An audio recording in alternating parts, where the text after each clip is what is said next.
Welcome to installment number 4 of 3 Boodles. When last we left our hero, he was about to get eaten by a bear. Well, maybe.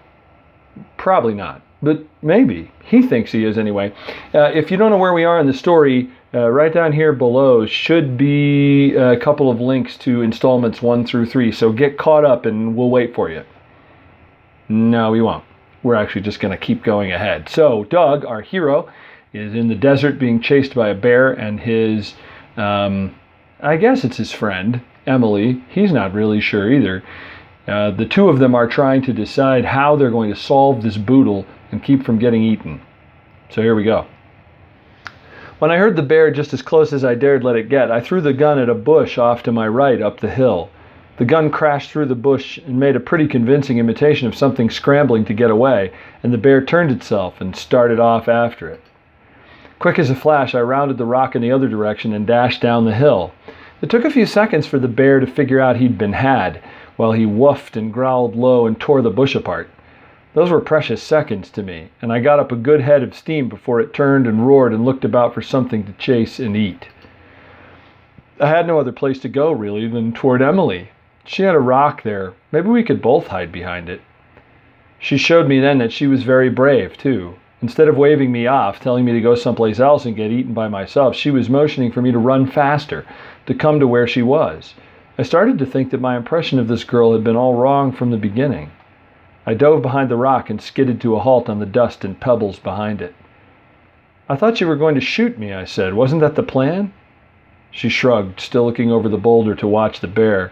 "It wasn't a plan. It just seemed like a good idea." I was mad. "I deserved it," I said, and I meant it.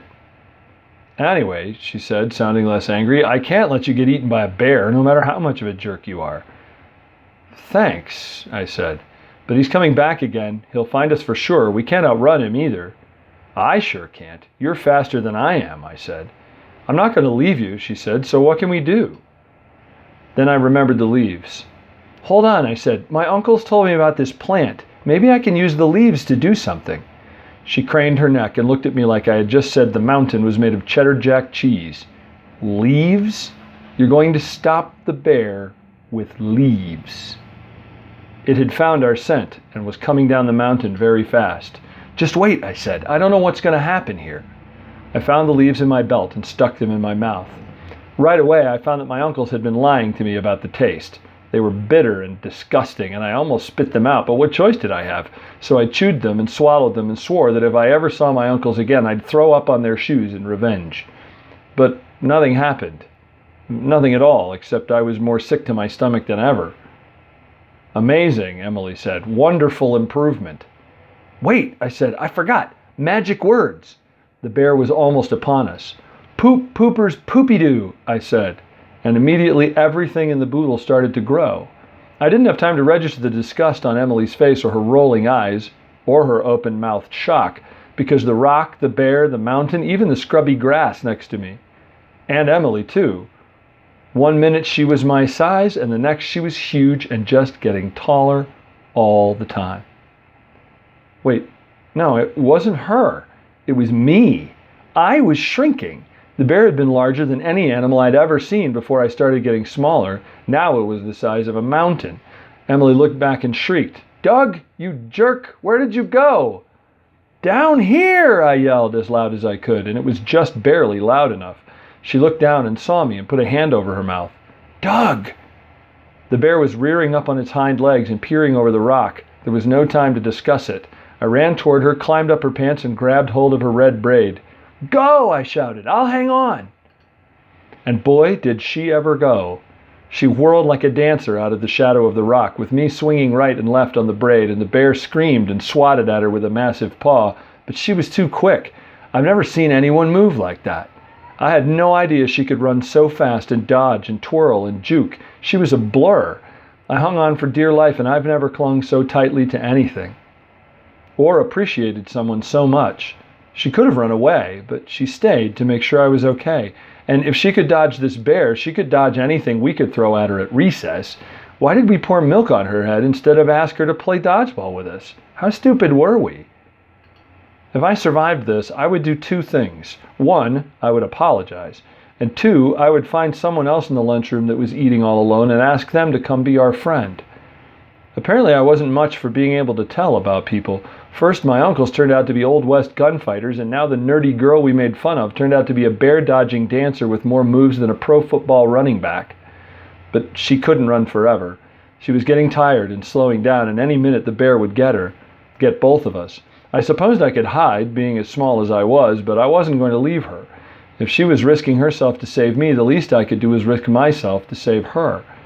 "I've got an idea," I shouted. "Head for that rock over to the right." She ran with the last of her strength toward a rocky outcropping on the side of the hill with the bear in hot pursuit. When she got there, she crouched down behind it, but it wouldn't offer much protection, and she couldn't run anymore. I could hear her puffing like a freight train. "If I don't come back, tell my uncles I couldn't solve the Boodle," I said. Then I gathered myself, and when the bear came close, I jumped off Emily's shoulders, ran across the top of the boulder, and when the bear opened its mouth, I leaped down its throat. It was just like a cave, dark and smelly and wet, and I went right past the teeth and down, just before the stomach, where I braced myself. I didn't have my gun anymore, or a knife, or anything. Any second, the bear would get around the rock and tear into Emily.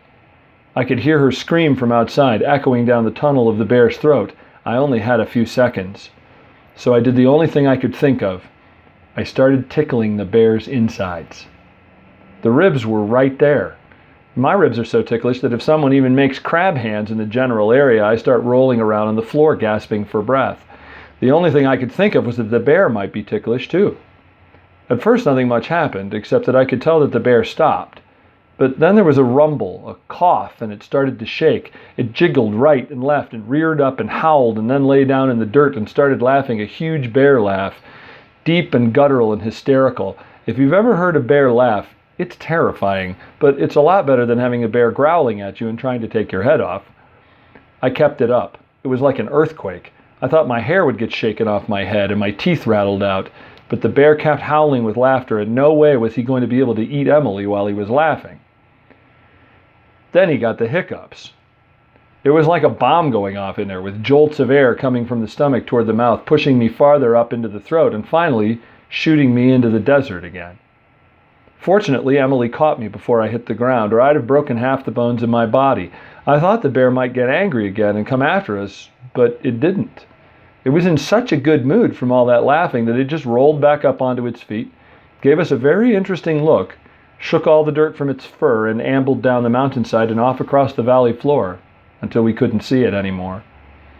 The leaves started wearing off, and I grew rapidly, so Emily set me on a rock before I got too heavy. That look from the bear, I couldn't get it out of my head. "Did you see?" Emily said when I was back to normal and we were both looking down the mountain at the place the bear disappeared. "Yeah," I said. "That look, it reminded me of Mrs. Spaulding," she finished. "Our third-grade teacher," I said, seeing why it was so familiar. "She had a funny way of arching her eyebrow when she wanted you to behave." And that was just what the bear did. It must have been a coincidence, but it was sure some coincidence. I looked over at Emily. She looked funny, like her edges were getting blurry and she was growing transparent. I could see the rock through her jeans. "You're fading? You're going away?" I said. "You're the one that's fading," she said. Then she frowned. "I'm kind of sorry. You were really brave. I'm sorry I almost shot you. And I'm sorry we poured milk on your head. You're awesome. I wish I'd gotten to know you better back when we were in school together. Don't forget me," she said, nearly gone, her voice sounding far away. "No way," I said, and waved, and then she was gone, and I was alone in the desert. "Solved the Boodle, did you?" came a voice from behind me. It was Uncle Riggs. He was standing at the top of the hill like a gunfighter in a western, with his gun belt slung low over one thigh and his hands poised to draw. "I guess," I said. "Thanks for the tip about the what-do-you-call-it plant." "Come in handy?" he said. "Sure did," I said. He nodded, like he was expecting it. "Where's Uncle Harvey?" I said, looking about for him but not seeing him anywhere. "He didn't get—" "Plugged? Mown down? Shot?" Uncle Riggs said. "Nah, Harv's too fast for that."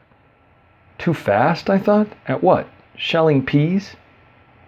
My eyes wandered over the top of the hill and back down to where the posse had been. No pile of bodies? Did you have to shoot them all? He shook his head. "Boodle wasn't about killing folk. They mostly ran off. Harvey found a spring down the hill here, and he's bringing up some water. We'll all be needing it, I think. Still have a way to go before we get out of here. Right, I thought. The third Boodle. I couldn't begin to imagine what that would be.